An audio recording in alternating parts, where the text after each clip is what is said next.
Muchísimas gracias, Andrea. Pues estamos muy contentos y sobre todo con este tema tan importante, que en realidad igual si la geriatría es poco conocida, en cierta medida encontramos algunos cambios que están asociados al proceso de envejecimiento, y uno de ellos es precisamente una degeneración neuronal, que al final de cuentas es uno de los, vamos a llamarle, de las principales enfermedades que también son poco conocidas, ¿no? Al final de cuentas en medicina humana también, hasta que no lo determina al 100% un neurólogo o un geriatra, es como en realidad nosotros nos damos cuenta que una persona tiene este deterioro.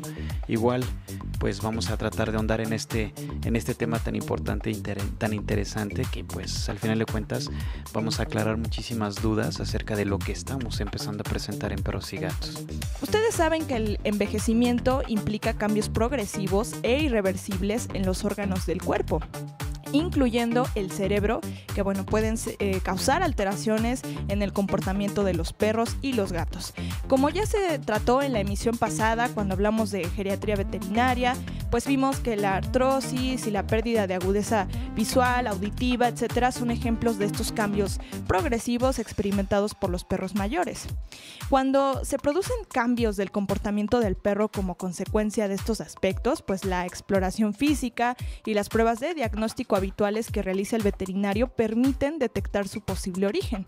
Hoy precisamente platicaremos sobre la demencia canina, que es uno de los procesos por los que pasan algunos de estos perros y gatos.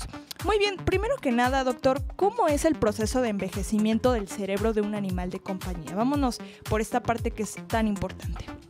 Ok, mira, es una parte fundamental. De hecho, los modelos de envejecimiento precisamente neuronal en perros los agarran como modelos de investigación para enfermedades de humanos. Una similitud en ellas es la enfermedad denominada Alzheimer. Y al final de cuentas tienen ciertas similitudes, pero no es exactamente lo mismo. Algunos cambios que empezamos a presentar en un proceso degenerativo neuronal es que empieza en cierta medida el cerebro a hacerse un poquito más pequeño. Empiezan de alguna otra manera a depositarse algunas proteínas, y estas proteínas al final de cuentas son formas de placas que pueden ser de una proteína que se llama beta-mieloide. Esta proteína beta-mieloide puede generar algunos cambios en reacciones de oxidación, que es parte de las teorías del envejecimiento, oxidorreducción, que a final de cuentas te puede generar radicales libres. Entonces hay poca oxigenación, poca vascularización a nivel del cerebro, y eso disminuye en cierta medida que haya ciertos cambios en un aspecto de tipo conductual.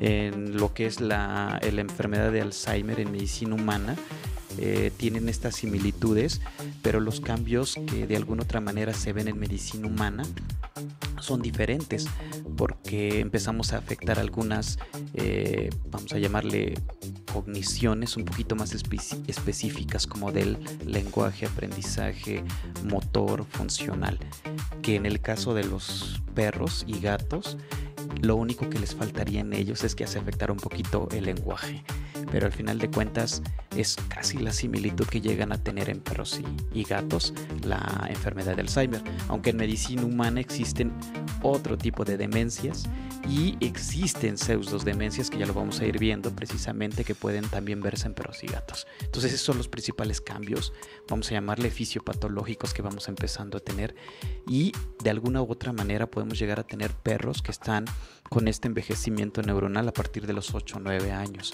que ese es el reto clínico, que al final de cuentas no hay todavía, y se están en estudio estos marcadores que vamos a ir buscándole, pero el reto es que a veces empecemos a encontrar cambios de comportamiento tempranos, que eso es lo que vamos a ir viendo poco a poquito, y obviamente no está tan sencillo hacer el diagnóstico, porque es muy poco sutil lo que refleja el perro o el gato, que de alguna otra manera tenemos que empezar a descartar otro tipo de anomalías que puedan generarnos este tipo de alteraciones neurológicas. ¿Qué es la demencia senil y de qué forma se desarrolla en los perros y en los gatos? ¿Se desarrolla de la misma manera o cambia? Ok, mira, la disfunción o deterioro cognoscitivo o cognitivo, que al final de cuentas son anglicismos, el cognoscitive y cognitivo, entonces son términos de traducción.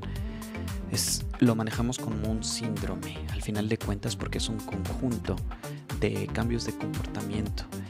¿Cómo se puede llegar a reflejar? Al final de cuentas te dicen, ¿no?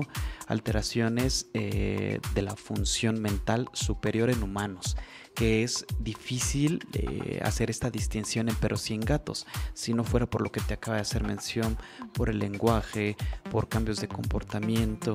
Me voy a referir a aprendizaje y memoria, aunque en perros de trabajo existe una memoria ya programada precisamente para poder detectar tipos de drogas, que son precisamente, ellos sí están condicionados, que al final de cuentas te darías muy fácil cuenta en estos perros de trabajo que empiezan a perder este tipo de memorias aprendidas. En el caso de los gatos es muy sutil, pero tan difícil de diagnosticar, porque el mínimo cambio de comportamiento que ellos pueden llegar a tener a veces es que no se pueden mover.